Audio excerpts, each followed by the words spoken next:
1 मे कामगार दिनाच्या तमाम कामगारांना हार्दिक शुभेच्छा। 1 मे कामगार दिनानिमित्त औरंगाबादच्या संभाजीनगरच्या उच्च न्यायालयाने एक महत्त्वपूर्ण निकाल दिलेला आहे। तो निकाल असा आहे की महाराष्ट्र शासनाच्या बांधकाम कामगार कल्याणकारी मंडळामार्फत आमदारांच्या कमिट्या तयार केलेल्या होत्या आणि हे आमदार बांधकाम कामगारांचे अर्ज मंजूर नामंजूर करणार होते। याला स्थगिती दिलेली आहे हायकोर्टने। हा एक अतिशय महत्त्वाचा निकाल आहे। महाराष्ट्र शासनाने जुलै 2024 मध्ये पासून याची तयारी केली आणि जुलै 2025 रोजी याबद्दलचे आदेश काढलेले आहेत। आमदारांच्या कमिट्या निर्माण करण्याबाबत पहिल्यापासून आम्ही विरोध केलेला आहे। सर्व कामगार संघटनांच्या कृती समितीच्या वतीने विरोध केलेला आहे आणि उच्च न्यायालयामध्ये 2 केसेस सध्या दाखल आहेत।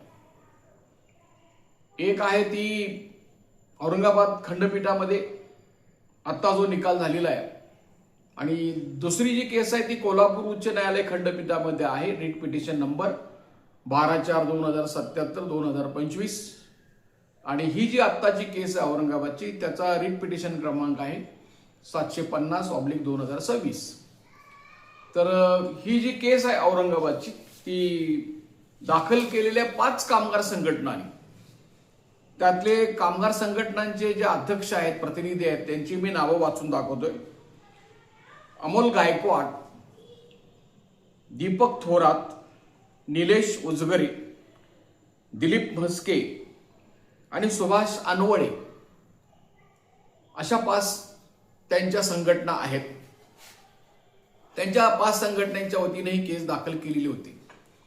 पण एकूणच या आमदारांच्या कमिट्या रद्द करण्यासाठी संपूर्ण महाराष्ट्रामध्ये आम्ही प्रयत्न केलेले होते सर्वांनी मिळून आणि अजूनही त्याचं जजमेंट जे आहे स्थगित करण्याचं ते अद्याप आपल्या हातामध्ये यायचं आहे।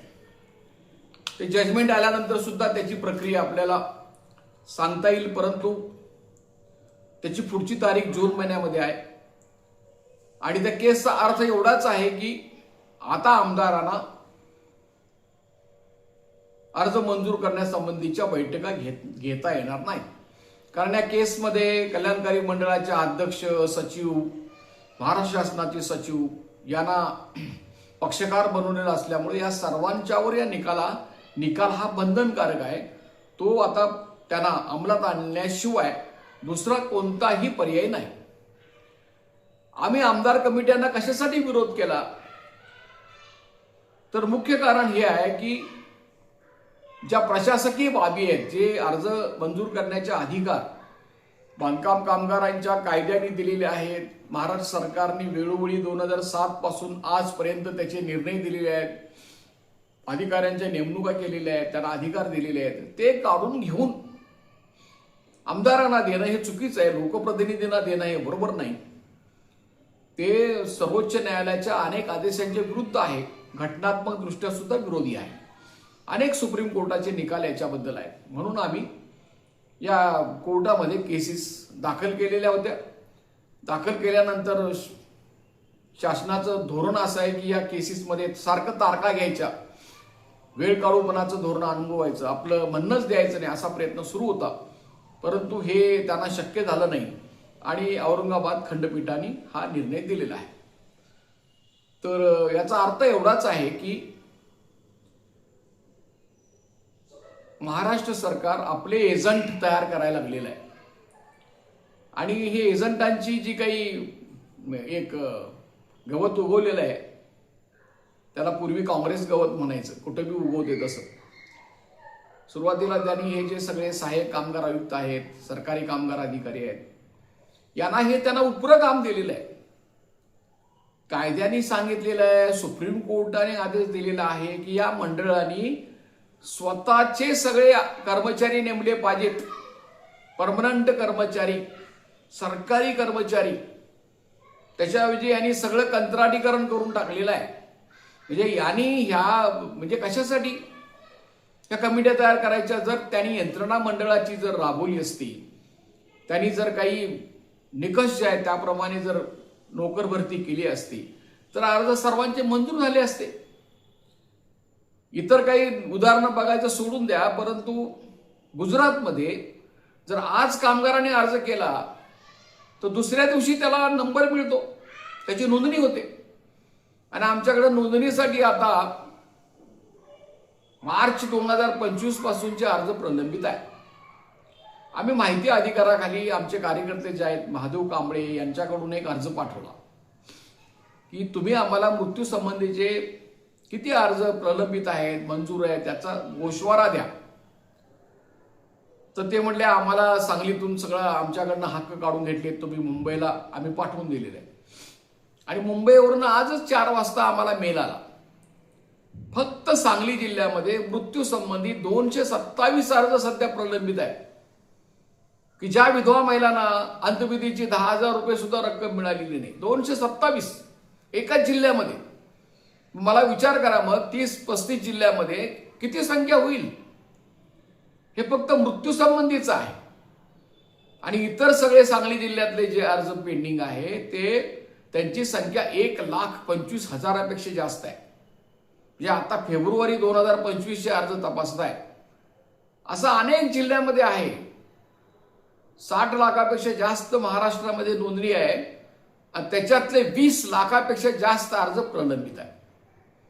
म्हणजे ह्या मंडळाला आणि या सरकारला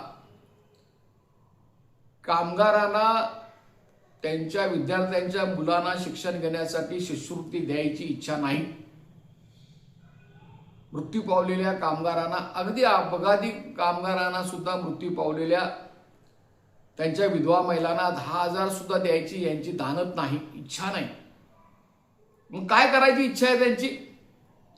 भांडी घ्या आणि गप्प बसा. सवय लावलेली आहे त्यांनी. पेट्या वाटल्या, आता पेट्या वाटून कमी पैसे मिळाले म्हणून ते आता डबे काढले. तर हे आमदारांच्या कमिट्यांच्याकडे सुद्धा पेट्या आणि डब्या ह्याचं काम दिलेलं नव्हतं. डायरेक्ट तुमची नोंदणी झाली की डायरेक्ट भांडी मिळणार. आता काय त्यांची टक्केवारीमध्ये भांडणं झालेत माहिती नाही, पण ती सध्या भांडी बी यायची बंद आहेत, डबे बी यायची बंद आहेत. टक्केवारीतली पार मंत्रालयापर्यंतची भांडणं ह्यामध्ये दिसत आहेत. किमान या 6 महिन्यामध्ये 3,000 कोटीपेक्षा जास्त रक्कम बांधकाम कामगारांची गडप केलेली आहे आणि बाकीच्या सगळ्या योजना बंद ठेवलेल्या आहेत. सुप्रीम कोर्टाचा आदेश असा आहे, कायद्यामध्ये लिहिलेलं आहे, आम्ही काळजीपूर्वक वाचला. विद्यार्थ्यांना जी शिष्यवृत्ती दिली जाते ती शिष्यवृत्ती शब्द नाहीच. कायदा म्हणतोय तुम्ही बांधकाम कामगारांच्या मुलांच्या शिक्षणाला आर्थिक सहाय्य मिळावं असं तुम्ही आर्थिक सहाय्य द्या. यांनी 2023 नोव्हेंबरमध्ये एक विधानसभेमध्ये ठराव केला, त्याच्यात सुद्धा हाच शब्द प्रयोग आहे, कुठेही शिष्यवृत्ती नाही. स्कॉलरशिप कशाला म्हणायचं शिष्यवृत्ती? जर मागासवर्गीय असतील, अपंग असतील, जास्त गुण मिळालेले असतील स्कॉलरशिप, ती स्कॉलरशिप आहे. परंतु या नालायकाने असं केलेलं आहे की तुम्ही दुहेरी लाभ घ्यायचा नाही, तुम्ही आमची बी मदत घ्यायची नाही आणि सरकारची बी घ्यायची नाही, दोन्हीपैकी एक घ्या आणि तसं लिहून द्या. आणि असं करता करता इंजिनिअरिंग कोर्स मधल्या .5 मधलं जे आहे ती योजना त्यांनी जवळजवळ गुंडाळून ठेवलेली आहे. त्यांनी प्रसूतीची रजा, प्रसूतीचे लाभ जे आहेत ते 15,000 ते बंद केलेले आहेत. त्यांनी सिझरिंगचे 20,000 रुपये बंद केलेले आहेत. अरे यांना शरम वाटली पाहिजे. गुजरातमध्ये, राजस्थानमध्ये 45,000 रुपये प्रसूतीसाठी दिले जातात बांधकाम कामगारांच्या, आणि यांनी जर असलेली सुद्धा योजना बंद केली. म्हणजे यांना सगळ्या या 30 योजना आहेत त्या गुंडाळून ठेवायच्या आहेत आणि ह्या कामगारांचे जे पैसे आहेत ते खायचे आहेत. हा पैसा कामगारांचा आहे ना. बिल्डर लोकांनी कामगारांच्या पगारामधली 1% रक्कम यांच्याकडे दिलेली आहे, तुम्ही कामगारांना वाटा म्हणून. हा काय डायरेक्ट टॅक्स नाही आहे. आणि मग आमचेच कामगारांचे पैसे तुम्ही खाता आणि आमच्या योजनेचं सगळं तुम्ही वाटोळं करायचं ठरवलेलं आहे. तुम्ही सुप्रीम कोर्टाचं ऐकत नाही, भारत सरकारचं ऐकत नाही, स्वतःच्या केलेल्या निर्णयाची ही स्वतः अंमलबजावणी करत नाही. आणि अशा पद्धतीने आज 20 लाखापेक्षा जास्त अर्ज प्रलंबित आहे. आणि या सगळ्यामध्ये विधानसभेमध्ये चर्चा सुरू झाली. आमदारांनी खोलात जाऊन हे बघायला पाहिजे.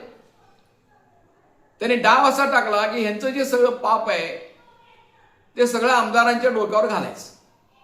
हे सांगायला मोकळे झाले. कोण अर्ज मंजूर केलाय? तर आमदारांनी केलाय. मग यांच्यावर कोणी बोलायचा प्रश्नच येत नाही. यांचं तर डोकं फिरलंय विधानसभेमध्ये. यांनी एवढं खाल्ले तेवढे खाली बोंबाबोंब केली. त्या कॅगचा रिपोर्ट आहे गैरव्यवहार आहेत म्हणून. आणि हे सगळं करण्यासाठी स्वतःची कातडी बचावण्यासाठी ह्या आमदारांच्या कमिट्या आणलेल्या आहेत. तर हे जे आहे सर्वांचा मिळून प्रयत्न आहे. कुणीतरी याच्यातून विकृत अर्थ काढतो. 4ला ही बातमी सगळ्या महाराष्ट्रामध्ये पसरली. स्टे मिळालेले आहे. आता याच्याबद्दल एक रितसर एक कॉमेंट्स जाणं गरजेचे असते एक संघटनांची. आम्ही सर्व संघटनांचा प्रतिनिधी म्हणून काम करतोय. संघटनांच्या प्रतिनिधींनी प्रतिक्रिया दिली पाहिजे. आणि त्या प्रतिक्रियेमध्ये आम्ही ज्या 5 कामगार संघटनेनी केस केलेली आहे त्यांचं आम्ही अभिनंदन केलं, त्यांचा आभार मानलेला आहे. कुणीतरी हे स्पष्टपणे पुश करणं गरजेचं होतं. आणि पुढं काय करायचं ठरवलं पाहिजे ना. आता सगळ्यात मोठा प्रश्न असा आहे की यांनी असा घोळ घालून ठेवलेला आहे की जरी आमदारांच्या कमिट्यांना स्थगिती मिळाली असली तरी यांची सगळी सिस्टीम जी आहे ही सिस्टीम सगळी त्यांनी बदलून टाकलेली आहे. ते बदलायला त्यांनी 2 महिने घेता घेता या 2 महिन्यामध्ये सगळे अर्ज मंजुरीचे प्रकार त्यांनी थांबवून टाकले.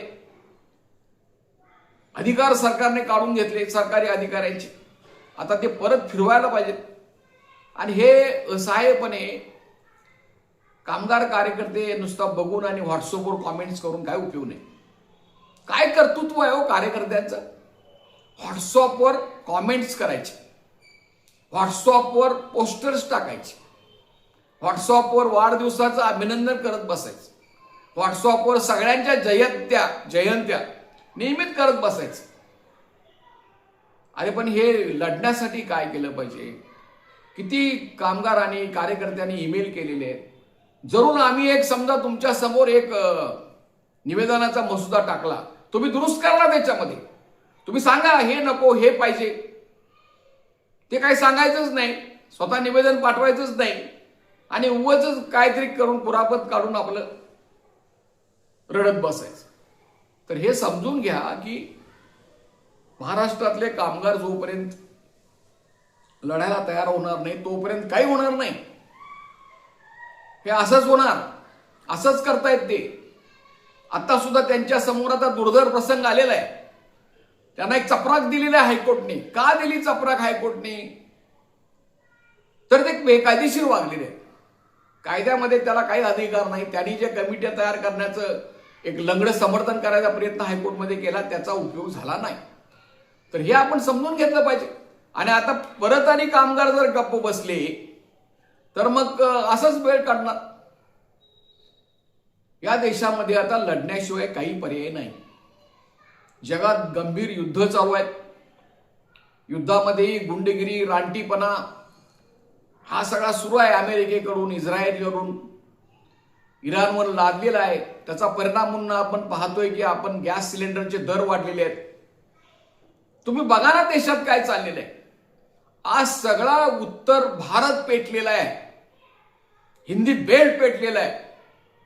प्रत्येक कामगार रस्त्यावर आलेला आहे. तरी हे सरकार गप्प आहे. मालकांची भाडुत्री सेना जसं वागते तसं यांची वागणूक चालू आहे. मालकांनी कायदा पाळल्यानंतर शिक्षा करण्याची तरतूद आहे. हे काहीही त्याच्याबद्दल बोलत नाही. म्हणजे आज उत्तर भारत सारख्या ठिकाणी दिल्लीमध्ये, हरियाणामध्ये, पंजाबमध्ये, राजस्थानमध्ये, गुजरातमध्ये 11,000 पगार, 12,000 पगार महिन्याला. आणि ते नाईलाजानं कामगार 12-12 तास ओव्हरटाईम करतात. जे ते 11,000 आणि 4,000, 5,000, 16,000 झाले तर काहीतरी चालतं. घरातल्या माणसालाही काम करावं लागतं. बायांना सुद्धा तीच अवस्था. आणि यामध्ये हे जे 3,000 रुपयेचं सिलेंडरचं दर वाढले, त्यांचं सगळं जगणंच उद्ध्वस्त झालं. त्यांना पगारवाढीची मागणी करण्याशिवाय काही पर्याय राहिला नाही. आता त्यांची मागणी काय आहे? त्यांनी 6 महिन्यापासून सांगतायत. त्यांची मागणी त्यांनी मान्य केली नाही. उलट 400 कार्यकर्ते आज जेलमध्ये आहेत.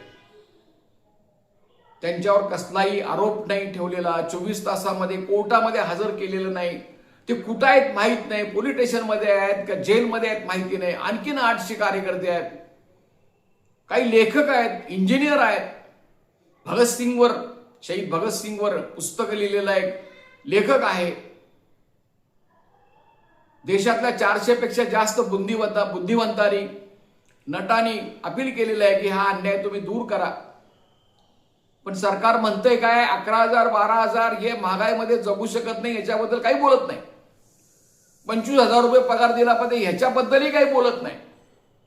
बोलतंय काय, मालकांनी द्यावं असंही म्हणत नाही.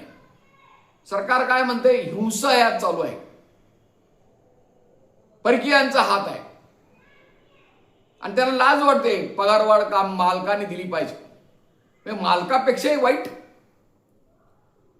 मालक उलट म्हणतील महागाई वाढलेले पगार वाढवायला पाहिजे, पण हे मात्र नालायक अजिबात म्हणायला तयार नाही. हजारो कामगार आज संपावर आहेत. हजारो कामगारांच्यावर लाठीमार चालू आहे. अनेक महिला कामगार जे आहेत त्यांना बेछूट पोलीस मारतायत, पुरुष कामगार मारतायत. एवढं भयानक चालू आहे. महाराष्ट्रामध्ये आहे. महाराष्ट्र, आपण मराठ्यांचं राष्ट्र, एवढा आपल्याला अभिमान आहे. परंतु याच महाराष्ट्रामध्ये 5 लाखापेक्षा जास्त यंत्रमाग कामगार आहेत. ते सुद्धा आज 12 तास दररोज काम करतात. त्यांचं किमान वेतन या महाराष्ट्र सरकारने 16,000 रुपये ठरवलेलं आहे. पण या सरकारची दानत नाही, लायकी नाही एकाही मालकावर कारवाई करायची. आणि 12-12 तास यंत्रमाग कामगार काम करून महिन्याला 9,000 8,000 रुपयावर जगतो, अशी स्थिती आहे. असं इतर आणि असंघटित उद्योगामध्ये हीच अवस्था आहे. तर तयारी करा. 20 लाखापेक्षा जास्त प्रलंबित आहे, त्याच्या विरुद्ध आपल्याला संघर्ष करावा लागेल. आणखीन हायकोर्टमध्ये केसेस दाखल करावे लागतील, त्याची सुद्धा आपल्याला तयारी करायची. तर ते सुद्धा तयारी करा. तुमची ही जी संघटना आहे, कृती समिती आहे, त्याला थोडा हातभार लावा ना. ग्रुपमध्ये सभासद आहेत, परंतु दानत नाही 5 पैसे द्यायची. काही थोड्या लोकांनी म्हणजे मदत केलेली आहे.